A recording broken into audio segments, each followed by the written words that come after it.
Yeah. Come. Yeah. Big bird. Ayos. Lacking na lang. So yun, for today's video, ito nga, sinundutan natin yung free flight training ni Pia. Kasi nung last na napalipad natin siya is almost parang 4 days after masundan ulit. So parang nung na free flight ko siya, na certify ko siya, kinulong ko ulit siya or nandun lang siya sa loob, hindi siya nakapag free flight. Kaya ngayon sinundutan natin ng another training. So swerte naman kasi ganun pa rin yung reaction niya. Ayan, kung makikita nyo dyan, pinapalipad ko siya. So talagang naban ko na siya or natatawag ko na siya. Hindi kagaya nung unang pinalipad ko siya, kung saan pupunta halos hindi ka lingunin. So humaba na rin pala yung mga bundot niya, kaya ang ganda na tignan. Pero dito, sabi ko nga, yung goal ko is pagsasama-samahin ko lahat ng mga alaga kong ibon. So dito naisip kong isabay siya dito sa aking eclectus na si Gami.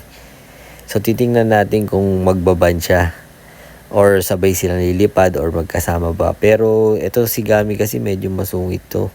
Although nagpa-pluck siya sa mga SC, hindi ko pa natatry sa isang BNG or kay Pia. So ayan, papalipad din ko siya. So toink, naghiwalay sila. Pero at least maganda ron lumipad, tsaka bumalik pa rin sila. Siguro pag tagal-tagal or medyo konting palipad pa, kasi syempre ngayon pa lang naman sila nagkasabay sa liparan Siguro mga konting training pa, konting palipad pa na magkakasama sila makukuha din natin yan. Diyan nga natuwa ako kasi ang galing nabalik yun. Palipad ko ulit. So ayan, nakikita nyo medyo mahabol na si Pia kay Gami. Ang problema lang is hindi pa talaga kaya ni Pia yung ganong speed or yung stamina na kagaya ng lipad ni Gami. Kasi si Gami po ay 3 years old na.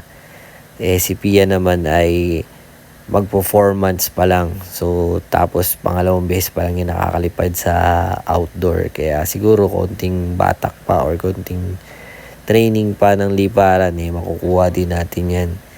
So dito sa pre-flight set na to, ang ganda sa San Mateo Rizal to actually. Kaya medyo malawak. So ang una muna natin gagawin is paliparin siya sa mga open site para at least kumbaga matrain lang muna siya na lumipad at bumalik. So dito medyo naglaro yung isip ko. Sabi ko, trinay ko na silang pagsamahin si Gami at si Pia. Bakit hindi ko naman isama yung mga San Conure ko na sila Geng at si Ginger. So dito tatry ko siya. Tapos sinama ko pa rin pala yung kakatail ko dyan kasi meron pala akong kakatail na si B2. So ayun, lahat ng mga ibon ko sa ngayon. So tatry ko silang paliparin na sabay-sabay. So ayan So kung makikita nyo dyan, talagang hindi pa ganun yung pluck nila FYI lang sa mga iba dyan na nakapanood, hindi po talaga nagsasama-sama madalas yung mga ibon, lalo kung hindi magkakilala. Pero through training, yan, nakukuha natin yan. So normally, ang mga nagpa-flock lang ng mga ibon, San Conure, yung mga BNG naman kagaya ni Pia is nagpa-flock sila, pero madalas ko nakikita by twos lang or yung dalawa lang sila. So ayan din, nag-enjoy din talaga ako na paliparin sila kasi yun naman talaga yung goal ko dito is paliparin sila na magkakasama. Kasi gusto ko silang makita tumuldok na sabay-sabay, tsaka sabi kasi nila yung mga BNG lipad itik lang. So meron din tayong challenge sa sarili natin na i-train si Pia na lumipad ng mataas kasama ng mga San Conure. So dito medyo napasarap si Pia, tagal bumalik. So yan, parang siya yung huling bumalik sa akin. So talagang happy din ako dito sa training na ginawa natin na to. Kaya yan, pa-selfie po, 'di ba? So nakukuha na natin yung mga goal natin unti-unti lang. So talagang training lang na training, tuloy-tuloy lang para makukuha din natin yan. Sa mga kapwa ko mag-iibon na nangangarap na makabili ng mga ibon, kasi sa totoo lang hindi naman din biro yung mga presyo ng mga ibon na to. At bilang hobbies sa pag-iibon or free flight, talagang kailangan nyo ring gastusan at pagtuunan ng pansin kung gusto nyo talaga tong hobby na to. And then nga pala, yung risk din pala, sana naiintindihan nyo din sa pag-free flight ng mga ibon.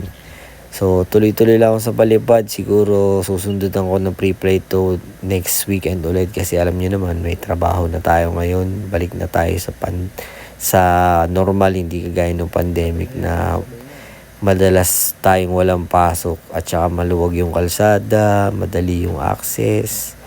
So, yun yung naging effect ng pandemic sa amin eh. Naging parang mas malaya pa kami sa pagbe-pre-flight. Pero, syempre ngayon bumabalik na yung normal. Naging limitado na yung mga oras natin. So, ayan, yung goal natin na pagsama-sama natin sila, hindi man ganun kataas pa yung lipad, pero at least nagpa-flak sila at bumabalik. Yan naman yung pinakamahalaga yung bumalik. So, sana share nyo itong mga video ko. Maraming salamat.